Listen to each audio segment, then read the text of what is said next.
Buen día a todos. Vamos a comenzar la sesión pública del día de la fecha. Me presento a los que no me conocen. Soy Salvador Bruno, director del Instituto de Investigaciones Hematológicas, y estoy en reemplazo en esta ocasión del doctor académico Miguel Tesano Pintos, que tuvo que ausentarse del país por razones de agenda, que tenía compromisos previos. El tema del día de hoy se titula Linfomas cutáneos primarios de células T, estudio de poblaciones linfoides, acompañantes y de proliferación en correlación con parámetros de progresión. La que va a presentar el trabajo es la doctora María Fernanda Metrevián. La doctora María Fernanda Metrevián, bueno, nació en Córdoba, se recibió en la Universidad Católica de Córdoba con un excelente promedio inusual de 9.32, inusual en los estudiantes de Córdoba. Tuvo homologación del título de médica con el Instituto Universitario Oficial Español, de licenciada en Medicina, Real Decreto del Ministerio de Educación y Ciencia de Madrid. La capacitación de la doctora, residencia de patología en el Hospital Privado de Córdoba, especialista en anatomía patológica, beca de posgrado en patología quirúrgica o fellowship en el Hospital Universitario Austral de Pilar, acá en Buenos Aires. Ha rotado por numerosos servicios locales e internacionales, como por ejemplo en la Academia Nacional de Medicina, bajo los auspicios y la coordinación de la notable doctora Marina Narváez. También tuvo una rotación importante en la Universidad de Pensilvania, en Filadelfia, Estados Unidos. También en la Thomas Jefferson del mismo país. Realizó tutorías en hematopatología neoplásica organizadas por el Weill Cornell Medical College en Marco Island, en Florida, Estados Unidos. Tiene numerosas publicaciones y numerosas maestrías en medicina molecular, en patología molecular. Y el currículum es tan largo que con esto creo que es suficiente como para redondear el excelente currículum y trabajo intenso que ha tenido la doctora Metrevián, de la cual estamos muy orgullosos. Quiero agregar también que es una excelente persona y realmente una maravillosa compañera de trabajo de todos nosotros. Sin más, vamos a comenzar agradeciendo a todos los presentes y por supuesto a los que están conectados por Zoom, que estamos dispuestos a alargar ya el trabajo muy importante para nosotros y para el país. Doctora Metrevián, adelante por favor. Bueno, buenos días. Voy a empezar agradeciendo al doctor Bruno por sus palabras y, bueno, y agregar que en mi currículum lo que más me pesa actualmente son mis 10 años de trabajar aquí en la Academia Nacional de Medicina, junto con Marina Narváez y Silvia Banzulli, que yo creo que son las que más experiencia me han aportado. Así que ahora voy a comenzar con este trabajo realizado sobre linfomas cutáneos primarios de células T, de estudio de poblaciones linfoides acompañantes y de proliferación en correlación con parámetros de progresión. Fue un trabajo multidisciplinario con un equipo que abarcó diferentes disciplinas. Para dar contexto, el linfoma de cutáneos primarios son los linfomas que se presentan en piel sin evidencia de enfermedad extracutánea al diagnóstico o al menos 9 meses posteriores al mismo. Son el segundo grupo en frecuencia de linfomas extranodales, comprendiendo el 3,9% de todos los linfomas no Hodgkin. Constituyen variadas entidades con pronósticos y características epidemiológicas, clínicas, histológicas y moleculares distintivas. Su correcta clasificación en las diferentes entidades resulta esencial para su adecuado diagnóstico y manejo.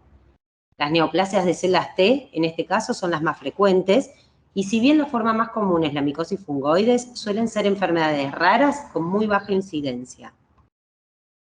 El diagnóstico se realiza en función de la clínica, la histopatología, la inmunohistoquímica y los estudios de reordenamiento de receptores T, pero es indispensable para realizar un diagnóstico la correlación clínico-histológica. La anatomía patológica por sí sola no debería ser suficiente para arribar a un diagnóstico.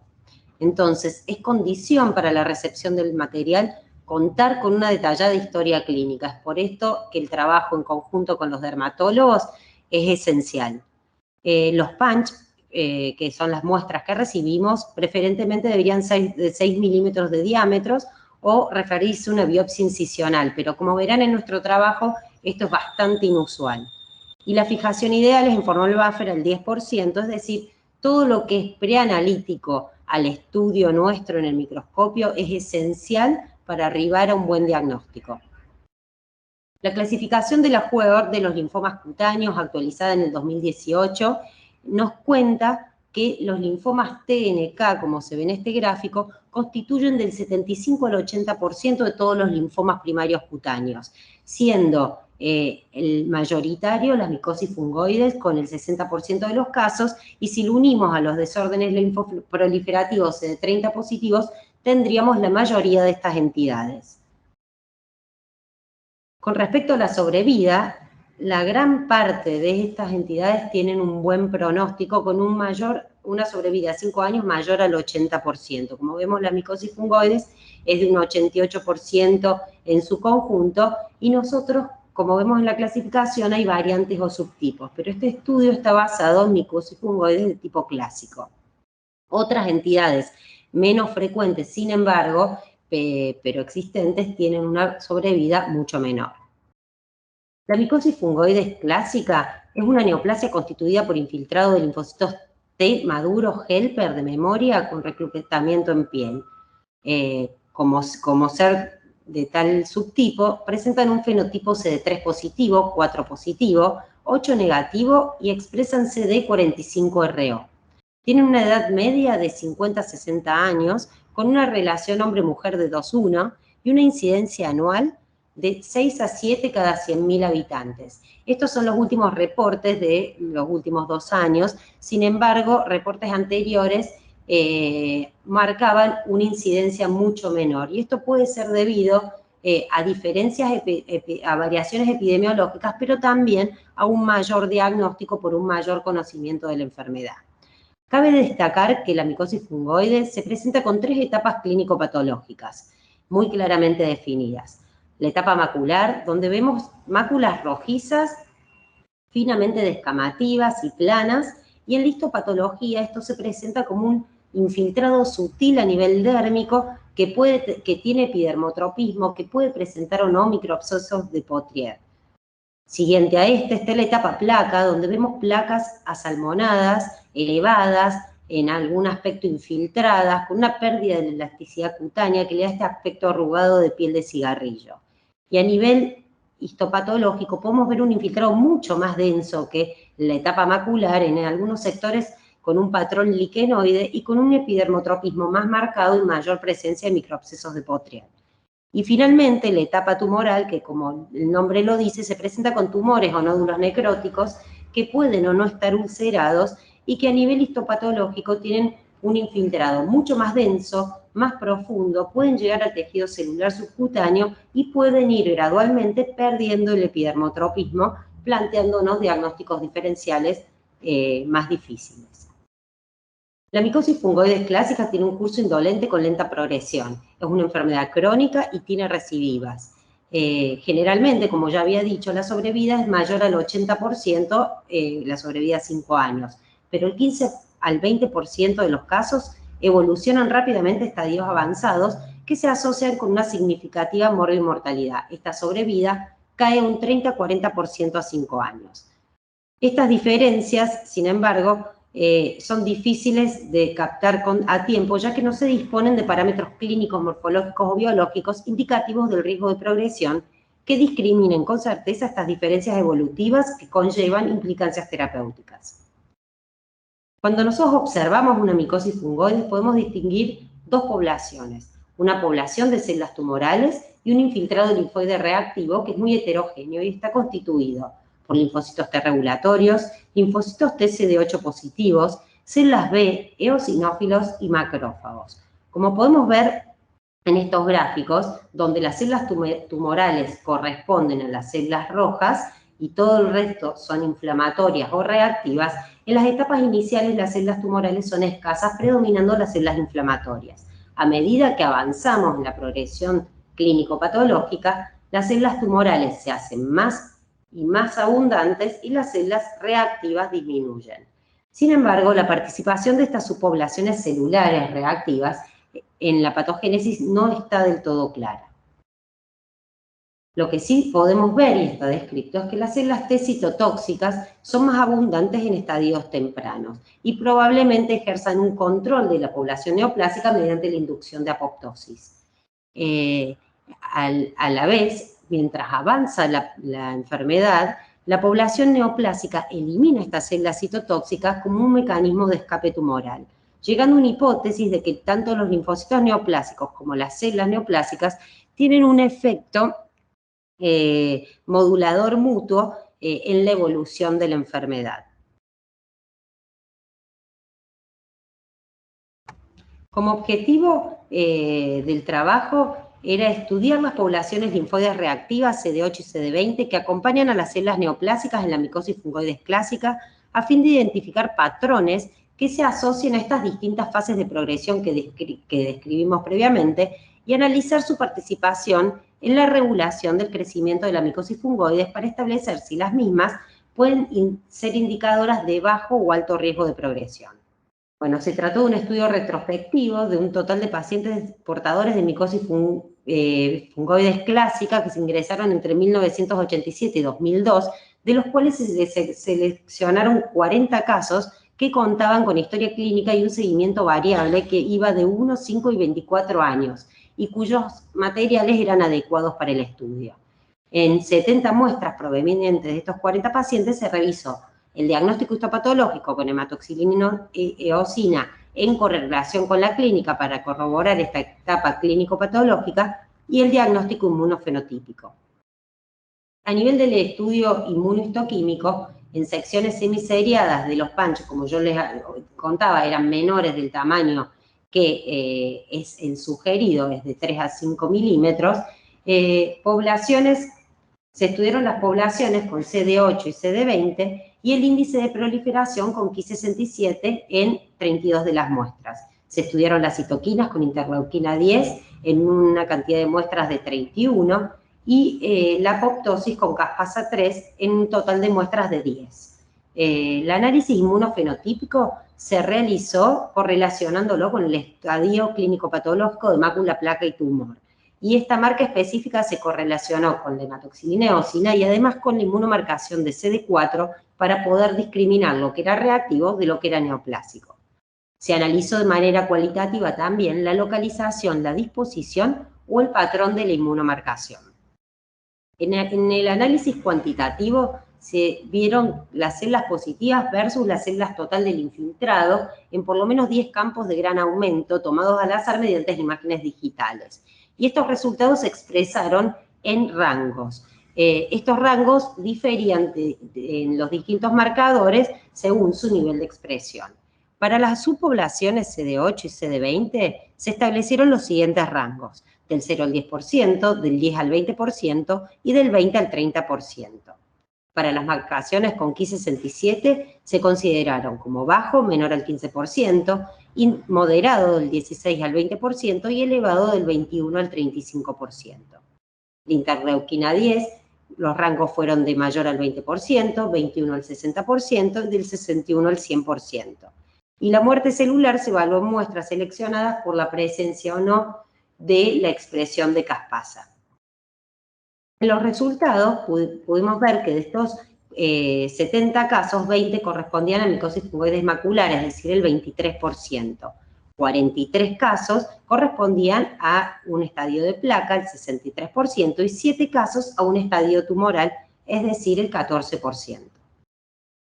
En el inmunofenotipo se observó un inmunofenotipo clásico que marcaba el origen de estas células T CD4 positivos como helper de tipo memoria, con una expresión de CD3, CD4 y CD45 RO positivo. Cuando evaluábamos las células CD20 en los rangos ya descritos, podíamos ver que en todas las etapas de micosis fungoides teníamos un nivel basal bajo de células CD20, pero cuando se trataba de un nivel mayor, más abundante, del 21 al 30% de células, estas solamente las observábamos en estadios más avanzados, como se ve aquí. En cambio, en los estadios tempranos, los niveles elevados eran totalmente aislados. Los infiltrados de células TCD8 positivas en las distintas etapas de la micosis fungoides, la observación fue totalmente la inversa a la vista con el CD20. Veíamos niveles mayores a nivel de las micosis fungoides tempranas maculares y esto iba gradualmente disminuyendo cuando avanzaba la enfermedad, no existiendo estos niveles basales que veíamos con el CD20 hablando como de una desaparición o una gran reducción de las células CD8.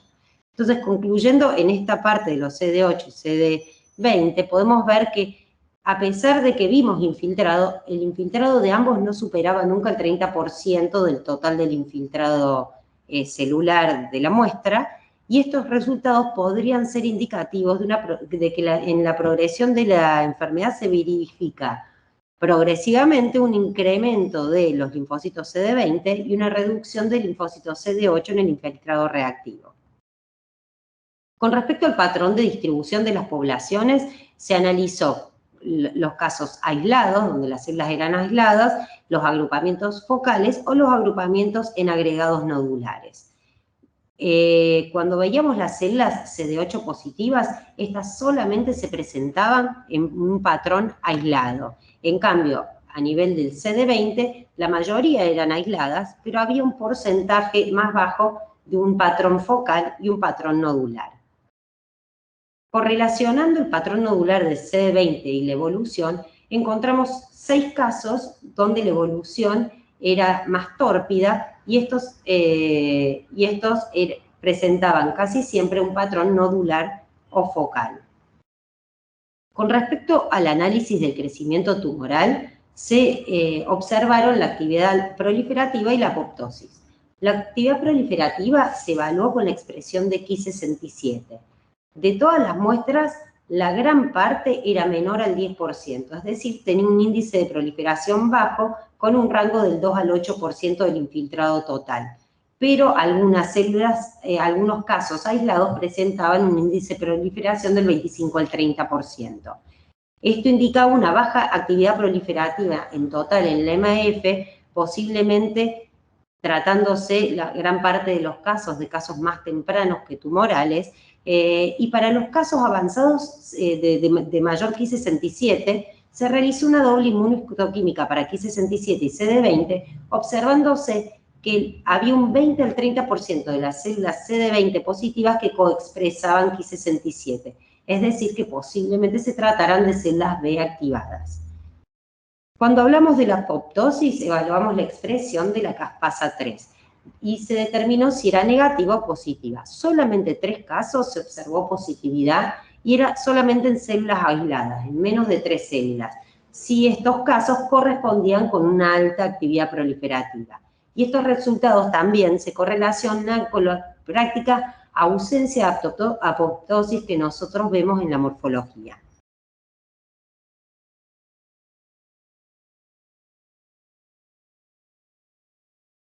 En esta diapositiva podemos ver la participación de la interleuquina 10. En la mayoría de los casos los niveles fueron bajos, menores al 20% del infiltrado total. En los casos muy tempranos los niveles de interleuquina 10 son despreciables, pero como podemos ver en los casos más avanzados de placotumor, sobre todo en la etapa de placa, los niveles de interleuquina 10 son más elevados. Se realizó inmunomarcación para interleuquina 10 y CD20, como se ven en las fotografías abajo, donde se veía que en los casos nodulares y focales casi la totalidad de las células fueron positivas para interleuquina 10. Bueno, como podemos ver en todo el trabajo, podemos concluir que el análisis de las poblaciones acompañantes mostró que existen tendencias a variar su contenido en las distintas etapas de progresión clínico-patológica. Como primer punto, se observa un incremento de linfocitos B con la progresión de la micosis fungoide y valores altos por encima de la tendencia predominan sobre todo en la etapa tumoral. Esto sugiere un probable efecto facilitador de la neoplasia y además un posible impacto en el pronóstico. Pero ya que nuestra casuística tenía un número bajo de casos en la etapa tumoral, no podemos concluir en dicha afirmación. La presencia de células CD20 positivas con coexpresión de interleuquina 10 podría deberse que corresponde a una subpoblación de linfocitos B reguladores que en otros tumores tienen un efecto protumoral, pero en la micosis fungoides todavía es discutido. Estos cambios y este incremento de linfocitos B podrían deberse a un switch en el patrón de las citoquinas que pasan de un patrón T-helper-1 en etapas tempranas a un patrón T-helper-2 en etapas más tardías, donde se pasaría de una respuesta de una inmunidad celular a una respuesta de inmunidad humoral. Otro punto observado fueron los linfocitos TCD8 positivos que disminuyen conforme progresa la enfermedad y el infiltrado neoplásico. Esto plantea una disminución de la respuesta antitumoral mediada por los linfocitos citotóxicos, con una consecuente expansión neoplásica. Otros autores correlacionaron estos altos niveles de CD8 con un mejor pronóstico. La expansión de la población CD8 requiere de interleuquina 2 vinculada al perfil T-helper-1, como habíamos nombrado previamente, que predominaba en etapas tempranas. La eliminación de los linfocitos TCD8 positivas estaría mediada por la expresión de Fas ligando en la superficie de las células neoplásicas vía apoptosis Fas ligando como mecanismo de escape tumoral.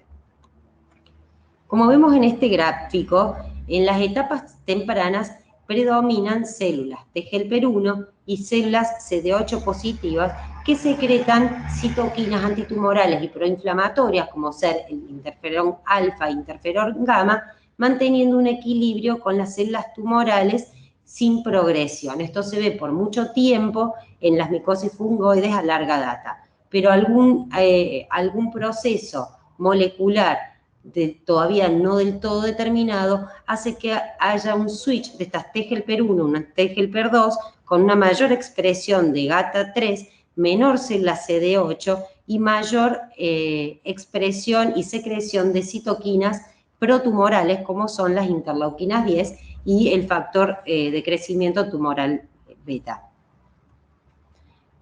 Con respecto a este primer punto del incremento de linfocitos CD20 positivos, hay en la casuística pocos artículos, pero algunos recientes, que muestran las mismas observaciones y ven que las células B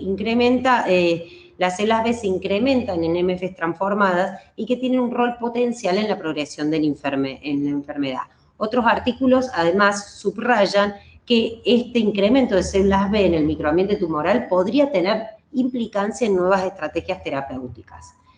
Este último artículo, que ya no es tan nuevo, pero sí habla que también está asociado a un peor pronóstico el porcentaje de células B observados y el patrón de disposición, en este caso perifolicular. Este caso lo detallo un poquito más, este paper, por la importancia de lo que sugieren, por más que es en un solo caso. Ellos estudiaron Teurich en el 2016, 33 casos, de los cuales 18 mostraban un incremento significativo de células B, y había una correlación con estadios avanzados y un peor pronóstico. Entonces habla que las células B son un promotor tumoral por diferentes mecanismos, ya sea por inducción de crecimiento directo por linfotoxina B, por inducción de angiogénesis o por inducción de tolerancia mediada por células T. En un caso particular, hicieron un targeting de células B con rituximab de una manera local, viendo una depresión de células B y una regresión tumoral, viendo reducción de linfocitos T reguladores y un incremento de células CD8 citotóxicas. Es decir, que lograron una remodelación del microambiente tumoral y una reconstitución de la inmunovigilancia efectiva.